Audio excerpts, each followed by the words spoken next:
We are back at the table of the Uncommon Cast, and we are so glad that you have joined us. We're especially glad that you have joined us, and we're excited about today's content. So just to remind everybody, because even we forget, you just have to keep saying it over and over again. This year, we've been focusing kind of on this theme of oneness, wholeness, harmony, unity, whatever those terms, wherever they combine for you, that's what we've been talking about. And we wanted to focus on 3 areas. So wholeness or oneness with God, oneness with others, and oneness with ourselves. And so as we chose guests to come on the podcast, we wanted to pick people that kind of were going to speak to one of those areas. And so immediately as we were talking about this, I texted my friend Meghan. This is Meghan, everybody. Hello. Because she has been doing some really great things that are tools that will help us find that kind of oneness with ourselves in a way. And obviously there's a lot of different things that can mean. And so I'm going to let her kind of introduce you to what it is that she does. So Meghan, take it away. Oh, well, thank you guys for having me. I am a breathwork facilitator. So what that means is I facilitate breathwork. Wow. Clearly, who would have thought? So breathwork is an active meditation. It's physical and mental and emotional. And I add spiritual to that as well.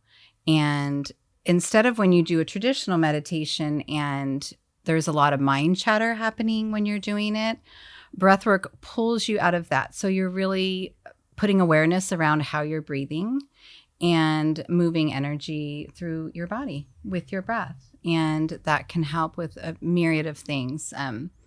Sleep, anxiety. It can help kids with sensory issues. There's great children's breathing techniques. I have a child with sensory things, so they work really well.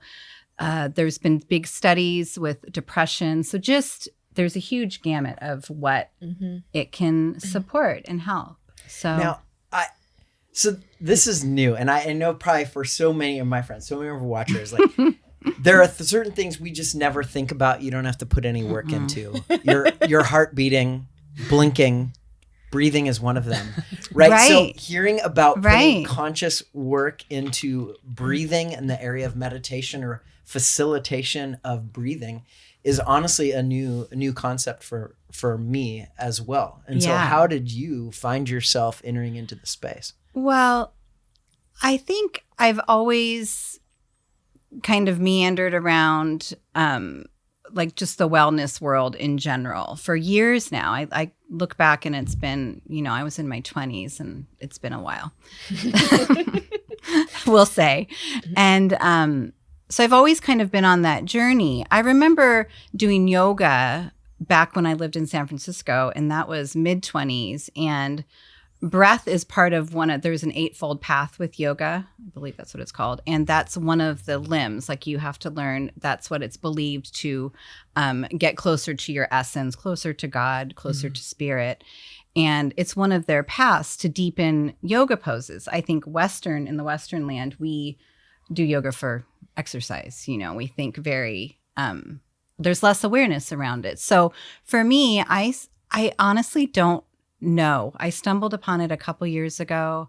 It was on Instagram. I don't know if I should say yay or apologize that's where I found it. You had a life-changing moment because of Instagram. I was following whatever I was following, and I go down some weird rabbit trails, and suddenly you're like, really can. How did I end up here? And it's like, I'm going to sign up for this course. I mean, that's kind of how it happened. And I bought this man's book.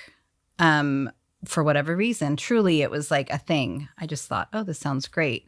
And I would listen to his book, and it was called The Reluctant Healer, not meaning that he was the healer, meaning that we're the healers, and we are a huge part in our own healing, but there's not much awareness around that. So I loved how he spoke to that, and he speaks to breath work with you have spirit when you go into different levels of it. So there's breathwork techniques, which there's hundreds and hundreds of them. And those can be done for a few minutes a day and incredibly beneficial, let's say, and things you can do with your kids, yourself, to calm your anxiety really quickly.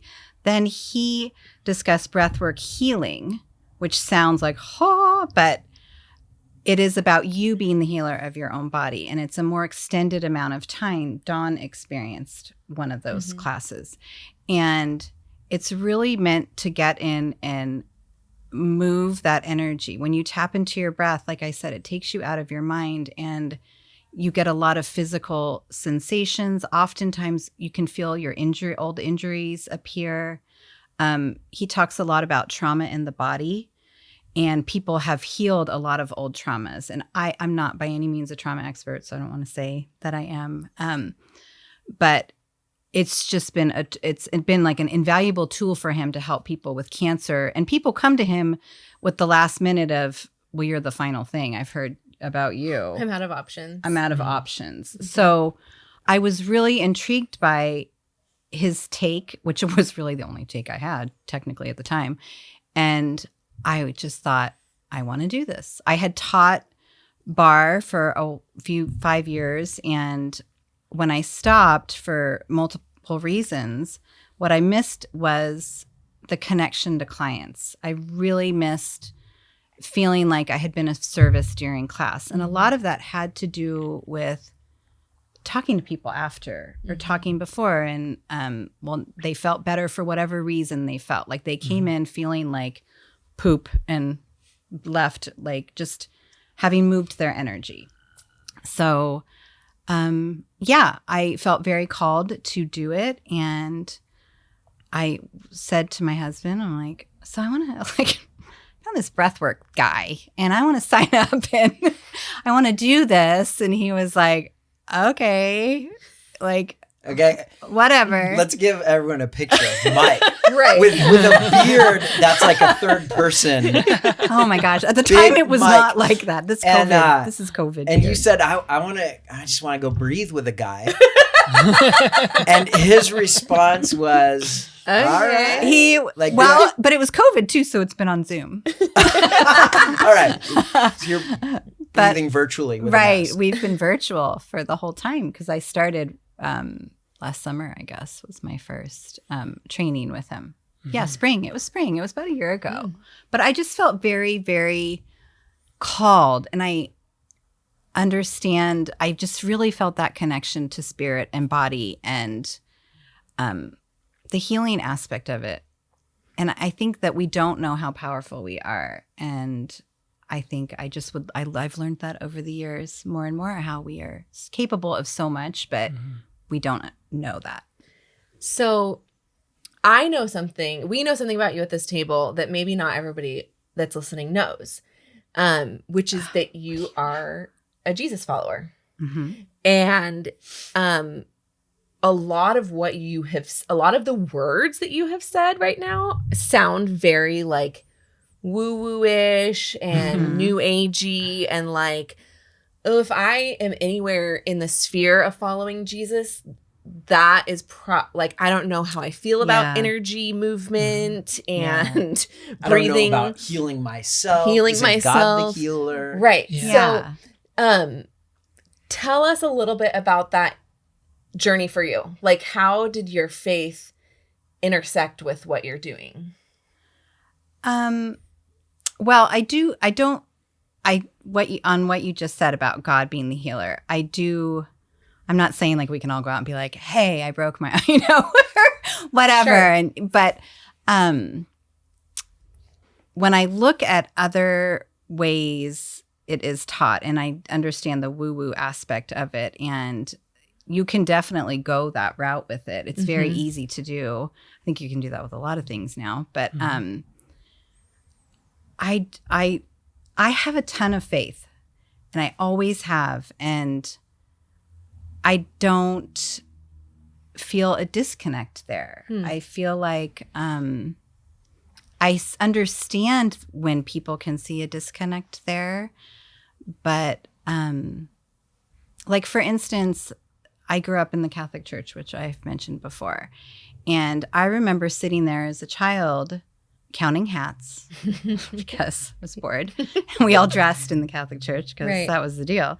And I remember what I grew up in was hearing it was not the happiest side of the loving God that I associate my life with. It was like, smackdown. I know you can't see me. The corrective. Listeners. She's clapping for those of you that aren't clear. It was just very like, this is how you're, it's just a lot. As punitive. Yeah. Thank you. And I remember sitting there at a very young age thinking, no, this is not how it is. And maybe I shouldn't say that, but no, Jesus is not that, and I've always had that view. And I remember growing and thinking and hearing people argue about religion. And I've always had a lot of very faith-filled friends, and who were faith-filled and said they had the same beliefs, but clearly don't have the same beliefs as well. And the arguments and going on and on about it. And I always thought it was made a lot harder. Does that make sense? Am I making sense? Mm-hmm. I feel like, and I remember saying that once at an adult group, and it did not go over well. With church people? Yeah. What, and I was that's shocking. Okay, wait. I love this. Do you understand what I'm saying? Yes, Am I making sense? like- I'm sorry. I feel like I'm trying to answer. To recap, you said you feel like as people, we tend to make this faith thing a lot harder than it needs to be. Yes. Mm-hmm. I would wholeheartedly agree. Yes. That's Yes. good. It's one of like the reasons why we do what we do. It's kind of Exactly. like to peel back, right? These layers that And have been obstacles it's for hard people. to say that though. And Yes. I don't say that. I mean, I said it. I remember saying it very clearly in my mind, and it did not go. And I said it with love, and I meant it with love and like true conviction, but it was like, no, one of those like. if it's worth anything, it's got to cost and be difficult. Right. And so I feel when it comes to breath work, I'm like, you'll feel it. You'll feel it. You'll tap into what you need to tap into, and you'll tap into, it can definitely bring your energy up depending on what you're doing. It's great for sleep and all those things. When you go deeper into it, I find if you feel that is your spirit, that's your spirit. It's your knowing. It's your essence. Do I sound too woo-woo? I'm not trying to sound woo-woo at all. I love it. You were going to say something. You be you. You just say what you're going to say. I think We love oftentimes when we try to communicate who the creator is, who God is, and we're trying to communicate that to another listener about who God could be for them, what life is, what is the spirit of life. We are searching for language all the time, right? Yeah. The most contentious group will always be the religious that come back at you and attack the words that you try to explain God about. Mm-hmm. But I think if there is a God, which I strongly believe there is, it's why we do Uncommon Good, Mm-hmm.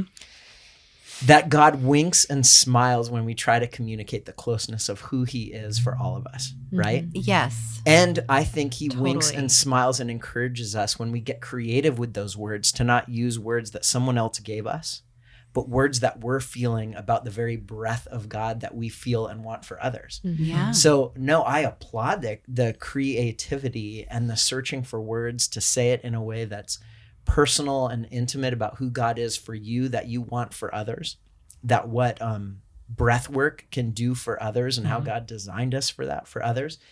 And it's just sad that I think the God who is known as the creator, so therefore the most creative, that put the fingerprint of creativity into all of humanity, whether we believe in him or not. It's the religious that come down on those that are trying to be creative about communicating who the creator is. Yeah. Right? So Yeah. no, we are your audience about creative language, trying to connect people with God. I was thinking I have someone just reached out to me last night via a text, a friend of mine, about a different person, but it reminded me of this person. And I remember about 5 or 6 years ago, and he's a very, like, he will tell you, he's a very strong Christian and he knows the Bible back and forth, and he could tell me all the things. And I remember having a conversation with him, and he said, I was arguing about something, and he said, I was saying, God loves everyone, and I don't think that I'm not going to debate you on that, basically is what I said. I'm not afraid to say that. And he said, if you don't believe in every word that is in the Bible, then you are not a Christian. And I, had never heard it expressed to me in that way. And I had never heard it expressed to me in such an, I guess aggressive is a good word, but it was just very, he really strongly felt this. And I was like, well, I love Jesus. That was my response to him. He did not like that response. But it really upset me that he said that. It really shook me, like, to the core, that I think about it often in my life. And this was 5 or 6 years ago. And like not a year, because it was COVID. I don't even know what time is happening right now. What is time?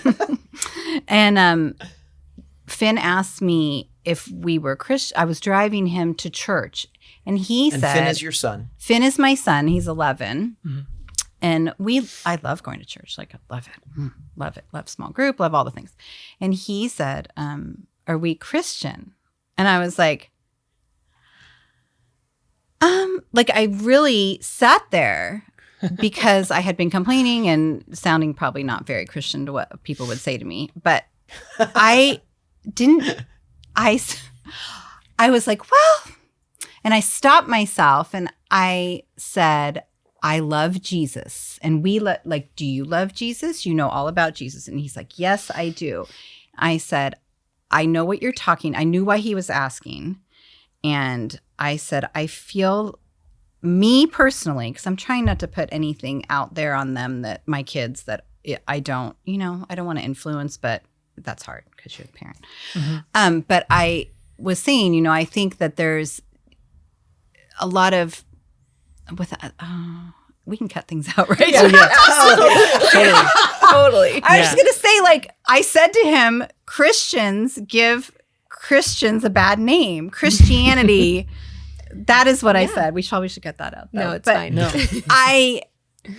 And then I had to really explain all of what I meant. And then it became this huge conversation. But anyway, I don't know why I got off on that tangent about this person that said that to me. One, did the man that said that have tendrils and a long beard? Like, was he wearing different fabrics? And because what I love about people that say things like that is you are right now contradicting the very soapbox that you are trying to preach to me from. By the way, Dawn wasn't just trying to characterize a rabbi. No. No. She was trying to characterize the contradictions, like in the book of Leviticus, that we don't follow. So there's just all to make sure that she wasn't drawing a caricature of a rabbi. Thank you. There's my point. My point is, and I have that conversation with people all the time. When people say, just believe the Bible, or some version of that. Yeah, sure. They often are only talking about the parts of the Bible that they actually want to believe in. Right? And so sure. In their accusation to you, they are betraying themselves. Mm-hmm. You know what I mean? Because they don't 100%. Do all of the things. Yeah. Which is absolutely why Christians give Christianity a bad name, and why I had a very similar conversation with Ruby, my daughter, maybe like a year ago, who from the back seat goes, "Mom, are we Christian?" Yeah. And I was like, well, because I immediately. And you're a pastor. I'm a pastor, so it's like shame. I feel so much better now, guys. All of this I feel like I just went to years of therapy. I know. And welcome. My initial thought was like, God, don't ever tell your grandma that you asked me that question. Oh gosh, how funny. What I said was something very similar. I was like, well, being a Christian just means that you follow and love Jesus? Do you follow and love Jesus? And she said, yes. And I said, that's what being a Christian means. Yeah. Mm-hmm. And in the same way, right, we could make it very complicated, or we could keep it pretty simple and straightforward. Yeah.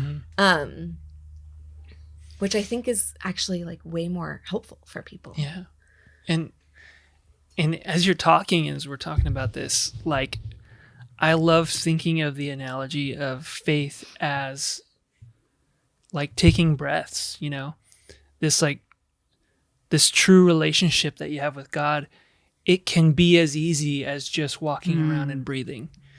And I love thinking about that kind of like imagery for our faith. Yeah. So that's what's drawing it up. Yeah. Okay. So on that, because I have another question, and then I want to lead into some of Ryan's thoughts on this. We talked about, after I did a breathwork facilitation with you, how, yes, breathing is something that we don't necessarily think about, but how most of us are actually like doing ourselves a huge disservice because we don't actually breathe. Right. And we hold our breath a lot. Yeah. So will you talk about that a little bit? Yeah.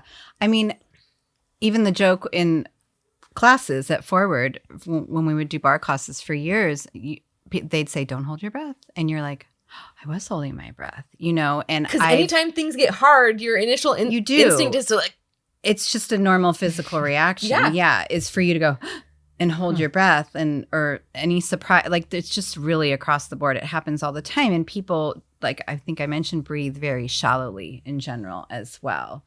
I've worked with people who, when I say breathe in for 5, they can't breathe in for 5 counts. It's too much air. They're like, you know, they're going through their days with this very shortened breath. They have a lot of stress. It affects everything in their life. It quickens their heart rate. It shortens their breath. You're putting extra pressure on your organs, you know, from top to bottom. I mean, there's so much science around it now too, to be honest, with the breath. If you, I need to show you guys that book. I will bring it to you. But there's so many studies around it. If there was a Netflix, that was woo-woo a little bit. The Netflix Heal. Oh, yeah. I did see that. It's super interesting. It's on Netflix. Did you see it? Mm-hmm. Yeah, it's super interesting. But there is a lot of work around the breath and how it affects the body. And I just read an article about, there's a gentleman doing breath work in dementia centers because they can do breath work. You know, they may not remember, but it's helping with their sleep and just, you know, a whole bunch of things. So I love the parallel of like our faith is breath and how often we don't breathe right in our daily lives. And I want to tee that up for you on some of these thoughts. Well, it's fun to get geeky about breath and even do a word search in scripture, in the Bible, for breath and all the ways that interplays. From the very beginning of creation, that it was God's breath that brought life, brought something out of nothing, right? That it was God's breath into humanity that in Genesis you read, it was God's breath in humanity that brought life and awareness. There's this cool imagery. When Moses encounters God in the burning bush and all of a sudden he hears this voice. This is God. And God's telling him, go back to Pharaoh, tell him, release the people. And Moses is like, who am I to do that? What's your name? Just tell me your name, God. And God says these letters, Yod, Hey, Vav, Hey, and which we say as Yahweh, we add vowels to pronounce it. But there's rabbinic teaching that was the very sound of breath. So when God says, we read it as I am, tell him I am sent you, I am who I am. But that it was the God of breath, the God of breathing that breathed life into creation, that breathed life in humanity. When you start to look for breath, and even the word spirit, pneuma, is breath and wind, that you can't miss it in scripture, right? About how God is so breath, tied into breathing. So in both Greek and Hebrew, the same word applies for, right? Like we don't think about this because we tend to know only one language. So usually we know English. So oftentimes we don't understand, or it escapes our awareness that like words tend to have a range of meaning, right? So words are very seldom like straightforward one thing. Oftentimes they can mean like the word to bear something, right, can mean like to carry it or to like bear it as a burden, like symbolically, right? There's like a range of meaning that and nuance in language that we understand. But when we read the Bible that has been translated from a language, the people who translated it had to make decisions about what word to put in there. And so we miss out sometimes on the fact that these words that were translated to say spirit or breath or life actually have this range of meaning, just like we do in English. Yeah. So in both Hebrew and Greek, right? Hebrew, it's ruach, right? The idea that breath and spirit, like those words are kind of mingled together. Mm-hmm. And same in Greek, pneuma, you have life and breath and spirit, all wind, all commingled into this one word. And we tend to miss out on that kind of geeky, cool Bible thing because we read it as spirit. Right. Right? So, but anytime really you read the word spirit in the Bible, you could easily read the word breath, the breath of God instead of the spirit of God. Yeah. Wow. So I just had read something very similar, actually, and so similar to that. And they were talking about how Russian Orthodox monks hundreds of years ago, they have history of them doing breath work, and they have talk about the breath, and they said they still use it with Russian special forces. It's the same, which I found fascinating. Wow. That's so neat. And like monks and Buddha. I mean, everyone, it was just talking how it's really very expansive, and we kind of in the West aren't tapped in, to be honest. We don't tap in as well as we should. We love to define things. Mm-hmm. We love to have rigid edges to say, do you believe in every word?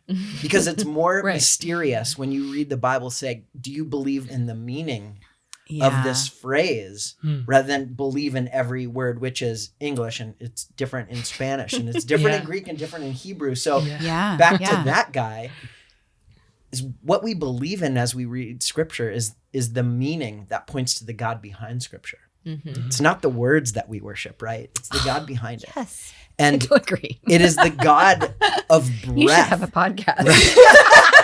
Yeah, we should. You guys should have a show. Anyway, go on, right? The God of breath and life. Breath and life is intertwined throughout scripture. Right. And so this makes me think, I told you this earlier, but I want to say it on the podcast, that I have a dear friend, Jenny. I'll send this to you so you hear it and see it. And been praying for her for years as she has battled against chronic migraines that have been so debilitating that have put her in her bed for so much of life. Pain level 10, migraines beyond migraines. And she recently had gone to a clinic that helped her in a huge way after so many different medications, so many different doctors. I mean, it's been years and years and years and years of trying. And as she reported on it, and this is like, I get to follow her through social media and we send messages back and forth, but it was actually breathing that got her to a new state of living with chronic migraines. Yeah. And her thanks to God was about learning how to breathe for the very first time in her 40s. Mm-hmm. Now, I was like, I remember reading that, Jenny, and going, I don't know how to breathe. And you said something, she said something about shallow breathing, just like you said. And she said something about breathing from her feet and then her stomach. And I'm like, I am clueless about breathing to my fullest capacity and what that could mean for me. One of my favorite phrases is where attention goes, energy flows. So I imagine when she's breathing, and I would love to hear what she says about this, is that when she's breathing in, she's mentally pressing the air down, visually pressing it down into her feet and bringing it back up. because when you put awareness around your breath, it's amazing. So you guys need to go home, do this later. But when you sit quietly and you really focus your attention on your breath, and you send it to parts of your body maybe that need that healing, like her migraines, and she learned to breathe through her feet. This is my guess, is that she pressed it down into her feet. Like, so you're just full body breathing. You're sending that energy, that awareness, that you're filling everything up. So this is the woo-woo with part, your breath. right? Because anatomy physiology over here says you don't breathe in your feet, right? Mm-hmm. You've got lungs, which are Right. here, thoracic cavity, right? And Right. so there is, Do you want to borrow my glasses? Don mocks me that I'm a scientist all the time. Thoracic But cavity. okay. But really, that's where it does sound woo-woo Yeah, at times. So can you sure, explain sure, that when sure. you're breathing No, it beyond does- your it- anatomical It limits? does sound woo-woo. It does. And the answer to that is what science talks about. Scientists who are working on it, like the Heart Math Institute. I don't know if you've heard of that. They do a lot of studies with the heart and how our energetic field of our heart they've measured is 18 feet out in front of us. And they've measured that scientifically. Look it up. It's so fascinating, right? So you know how when you walk into a room, you can feel. Mhm. Sometimes you can feel who's in in the Mhm. room before you know that they're in the room, right? Is that true for Someone's you guys? You're energy? looking at me skeptically. Do you feel that? Because I totally, like, I think, okay. yes. So but anyways- I begin to hear things of aura, and I begin to hear things like that. And No, like, I okay, get no, it, but there's so, a vibe, but we are there's an so, energy that they would she says, say, but I don't know. I scientifically, don't they know. would I'm just being say, honest, I don't know. we are atoms and cells. This is what they would say scientifically to Yes. this. We're atoms and cells. We are made up of energy. We have Just an energy balls. energetic Yeah. body as well as our physical spiritual body, body, right. a physical Mhm. body, and our emotional body. And they all make us up. That would be the short answer. Okay, but Yeah, let me yeah. ask this. Haven't you ever been sitting next to somebody and you can like feel whatever they're radiating? Like maybe they're super angry or they're super excited. And like, I can feel that energy coming off of them.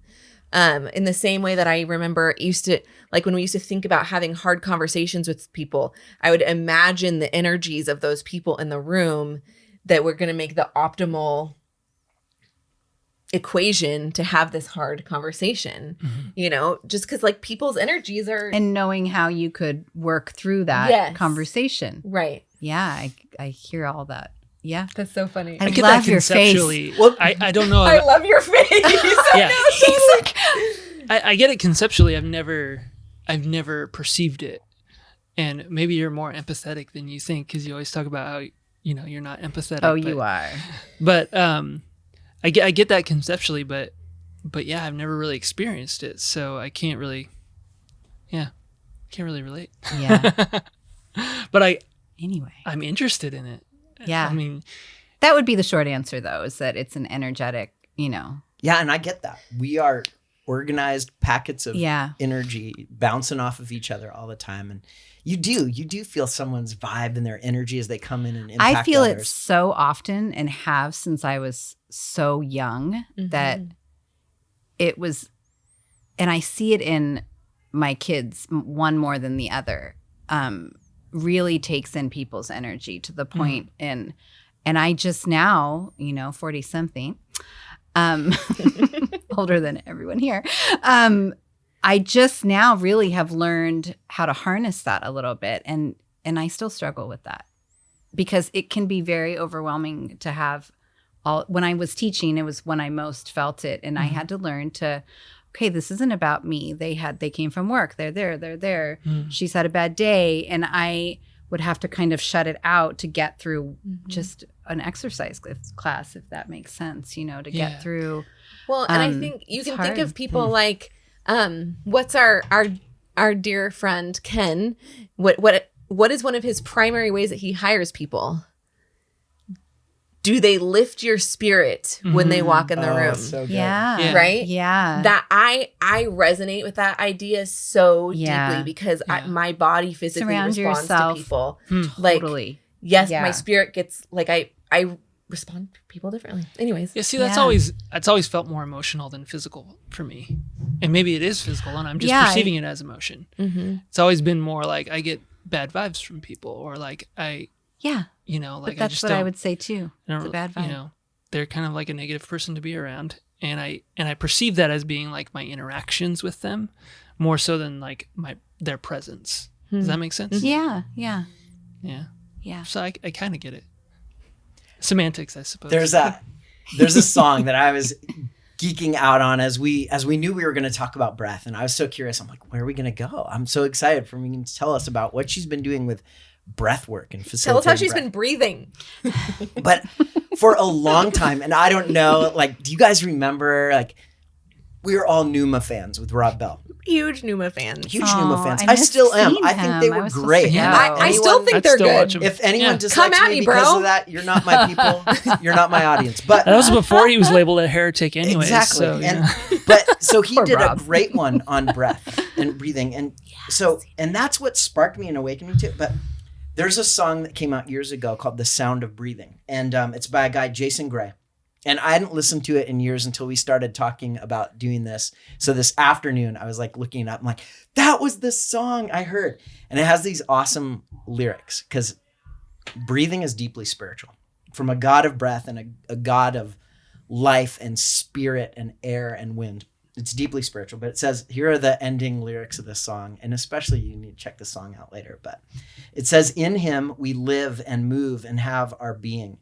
We speak the name as long as we are breathing. So whether we believe or not, we speak the name of the one who gave us breath and has the name that sounds like breath.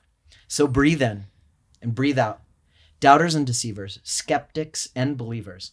We speak it just the same. From birth to death, every single breath is a whispering of your name. And that's That gives me That's so tingles. good. That's good. Yeah. And I think so many times we are not awake to the God that is around us, who says, even if you don't believe in me, I believe in you and I'm as close as your breath. Yeah. And there's even stories, that sparks me about Old Testament. There's even stories about God showing up and they feel the very breath of God, right? Yeah. Yeah.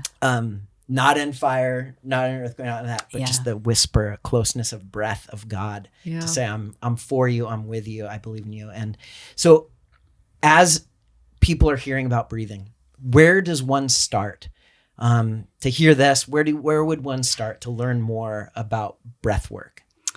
Well, there are a lot of really good books out there actually right now. And Breath is a great book. It's currently, I think it's on the New York Times bestseller right now. It's a very fitting title. Who's that? Right? Who's that And by? it's a gentleman, I can't think of his name right now. And I can send this all to you We'll later link if you it want to for post everybody. it. Yeah, you Yeah, can our link them stuff. all. There's a lot of really interesting books. There's a lot of different books about technique. There's a lot of people out in the world doing breath work on Instagram. You can probably find a breathwork practice to do every day with someone live, depending on what you look up. With me, you can contact me, and I'm working with people. I've been doing groups on Zoom, which is really nice, and I think makes people feel more comfortable because they're at home and, they don't feel strange and plus COVID, limits us as well. Breathing heavily on people is frowned upon. Yeah. A little bit. That's funny. So, yeah. Okay, before we What were you go, gonna would say? you give, even at the end of this podcast, just you don't have to walk us through, but like I have you do sometimes on I'll give you a Instagram. couple breath ideas I can do. Yeah, give a breath idea that people can just practice even after they're done listening to this podcast in their car or whatever. Yeah. Yeah. And that's the nice thing about breathwork too, is you can do it. It's kind of something you take with you everywhere you go. I often do it in my car when I'm running children places and truly just finding awareness around your breath. The most optimal breath for the body, this is interesting, is a 5 beat or breath per minute, they say. So inhaling for 5, exhaling for 5. A lot of people struggle with doing that. So you could start at 4. You could start at 3 inhales, exhale for 3, and then build up That's a great one to do. I love the 4x4 block, which is Navy SEAL box breathing. And everyone's like, that's a Navy SEAL breath. I'm like, yeah. Yeah, it's a good one. And that's really good for energizing yourself. They're all really good for pulling you just into self, which connects you to yourself and relaxing you and just neutralizing your heart rate, really. So if you're anxious, if you're having a stressful moment, if your child's having a meltdown, you know, any awareness around your breath is very helpful. But the Navy SEAL is box breathing in for 4, holding it for 4, exhaling out for 4, and holding it out for 4 on the bottom. And you do that like 5 or 6 times. And just see and notice your body and how you feel. Just creates an awareness around your breath and what you're doing. And yeah, that's great. Well, Cool. thank you so much for this. This was such a fun conversation. Thank you guys. It was fun. Yeah. And we will connect people to you, because I think Yes. one thing is very, just even hearing it and knowing the books that are out there and all of it, it is very woo-woo, right? And so for It's something anyone, you need to do. anyone to that's understand. concerned Yeah. though, that like, oh, I would enter that, but it's satanic, right? We'll link them with you, who we know is not satanic or demonic. And so Thank you. I'll put everything away. There is a way. Put that on your resume. By the way. I'm not satanic or demonic. There is a way to have that. this foster your faith, That's right. to Yeah. build your closeness with God, Yeah, to build your absolutely. oneness with God, with others, and with self. Yeah. And we don't need to fear that, because God looks at every one of us and says, you're pretty good. I gave my life for you. In fact, I made you, and you're fearfully and wonderfully made. So thank you for reminding us. Thank you for spending this time with us. Thank you for making Thank me you, really guys. conscious of my breathing during this whole 30 minutes. I've been actually like doing 5 breaths. You're about to have what, your second, your third? Third. You're Third going to need to baby. be breathing awareness. You don't need Before to be we My bad. wrap things up with Megan. Wait. Oh, what? Do we want to ask the question that we forgot to ask? So we Go. we decided like partway through our series that we were going to ask all of our guests a question. So It's true. We're going to do it every time, but we except haven't for- done it yet. Yeah. So we're going to start now with you. Megan, tell us, what is one thing that makes you feel like you belong somewhere? That's a hard question, you guys. I think when I feel like I'm being, and I don't want to sound like blah, whatever, when I'm being of service to others deeply, and that can be in any form, I feel very in a loving space and connected, and I feel it reciprocal. It's like a circle, you know, giving it out and coming back. That is where I like to sit. I like that. That was a great answer. Was it? That's awesome. Okay. So we want to remind all of you before we go that you are loved. You are valued. And you belong. Bye, y'all. Thank you so much. Bye. Bye. Thank you. That was so good, and we didn't even get to talk about I know. God is. I mean, I'm like, we did I talk about that much? we did touch on it, but like that God is out there and active and working in ways that we don't expect to find. But you did talk about that a little bit. Yeah, Oh, not enough, though. That's so good. that is good.